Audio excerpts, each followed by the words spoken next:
حدیث شریف میں کس طرح الفاظ ہے، وہ الفاظ دیکھو ذرا۔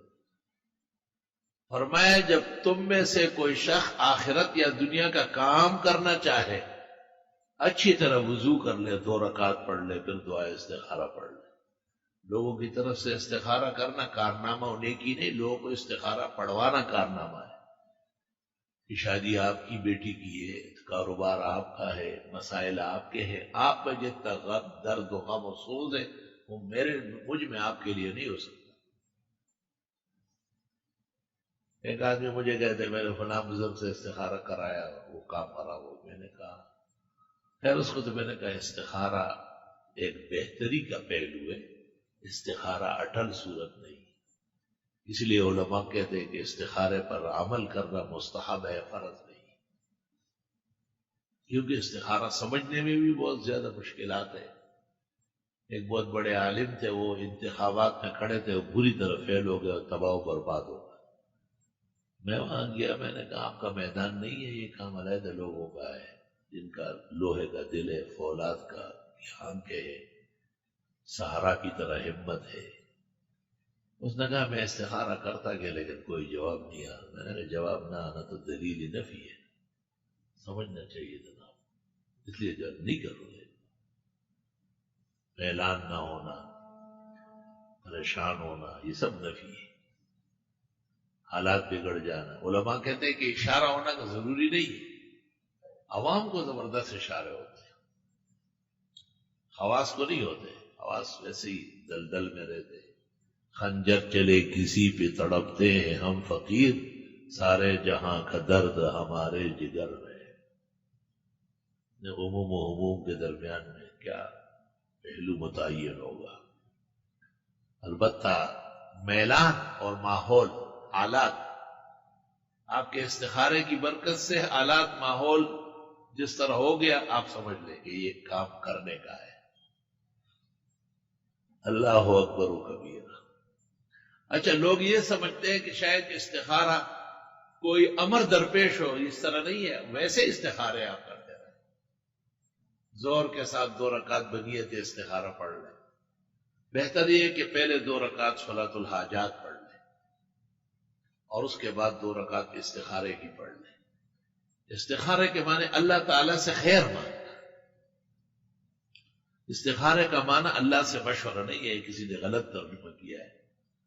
استخار کے معنی باب استفعال ہے، طلب الخیر من اللہ، اس لیے علماء کہتے ہیں جو کام واقعی خیر ہے اس کے لیے استخارے کی کیا ضرورت؟ درکار خیر حاجات ہے استخارہ نیس، مولانا گنگوئی زبدۃ المناسک میں لکھتے ہیں۔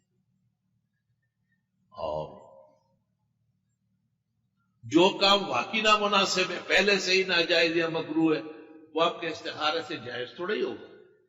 استخارہ اس وقت ہوتا ہے کہ ایک معاملہ ہمیں کرنے اور نہ کرنے کا شرعاً اجازت ہے، یعنی جیسے عام طور پر امور دنیا ہے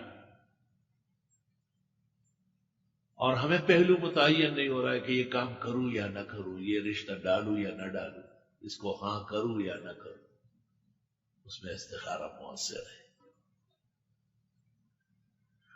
حضرت مولانا رشید احمد صاحب گنگوئی نے زبدہ میں اور مولانا خلیل احمد صاحب نے بذل المجہود میں لکھا ہے جو حرمین شریفین مستقل جانا چاہے پہلے استخارہ کرنا ہے، اور بہت استخارہ کرنا ہے، ایسا نہ ہو کہ پٹ پٹا کے پاس سے آئے۔ سعودیان تو بہت ہی زیادہ سختی نما ہو گئے۔ اول تو اپنے لیے دعا کرے کہ یا اللہ ہمارا ملک پاک صاف فرمائے، امن کا گوارا بنائے۔ حقیقت یہ تو ایک تو یہ کہ استخارے ویسے ہی کرتے رہو، ذخیرہ بن جائے گا، اللہ تعالیٰ کے ساتھ اتنا انس پیدا ہو جائے گا، محبت ہو جائے گی کہ گفتہ اللہ بود و گرچ از حلقوم عبداللہ بود، اللہ وجہ خلے نہ خبر ہو خینے ٹاک پاک لے گئی، ٹاک پاک۔ اللہ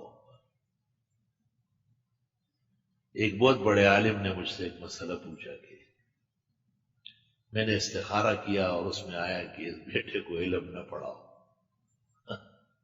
میں نے پڑھانا شروع کیا لیکن وہ ناکام ہو گیا۔ میں نے کہا استخارے میں یہ پوچھنا کہ میں علم پڑھا ہوں یا نہیں، یہ تو اسکول کالج کے لیے کرے، دین کے لیے کوئی استخارہ کرتا ہے؟ میں نے کہا شاید آپ کا جہل عذر ہے، ورنہ بہتر یہ ہے کہ نکاح و ایمان کی تجدید کر لے۔ جیسے کوئی کہے کہ میں استخارہ کرتا ہوں کہ مسلمان رہو یا نہیں، تو علماء کہتے ہیں کافر ہو جائے گا۔ شک کرتا ہے یہ شک کیجیے۔ یہ مرزائی اور قادیانی جو ہے نا ایک زبردست دھوکہ دیتے ہیں انٹرنیٹ پر، تمام میڈیا میں، نشریہ میں، کہ اگر کوئی ہمارے احمدی دین کو غلط کہتا ہے یا مرزا صاحب کو کافر و مرتد سمجھتا ہے جیسے مولویوں کا فتویٰ ہے تو وہ استخارہ کرتا ہے۔ یہ نہیں کہتا، تو استخارہ کرنے سے ہی وہ تباہ ہو گیا۔ کیوں؟ شک کر رہا ہے۔ شرائع متفق ہو چکے ہیں کہ وہ کافر مرتد واجب القتل ہے، اور اس کے متبعین کفار محض ہے، اور ان کا کفر یہود و نصارہ، ہندو اور سکھوں سے بڑھ کر ہے، خطرہ بہت زیادہ ہے اس سے۔ اور یہ استخارہ کرتے ہوئے اسلام کے کمال ہونے میں اور محمد عربی صلی اللہ علیہ وسلم کے خاتم النبیین ہونے میں یا حضرت عیسیٰ مسیح کے قرب قیامت میں آسمان سے اترنے میں شک کر رہا ہے تو ایمان تو سلب ہو گیا۔ آپ اس کو مرزائی نقشے میں آئے گا، دجالی دجال نظر آئے گا۔ یہ شریعت کی تکذیب ہے، شریعت کو جھوٹا کہنے والا مسلمان نہیں رہے گا۔ میں انشاءاللہ تعالی مناسب موقع پر اس پر بحث کروں گا کہ کن کن کلمات سے اور نظریات سے ایمان پر نقصان پہنچتا ہے۔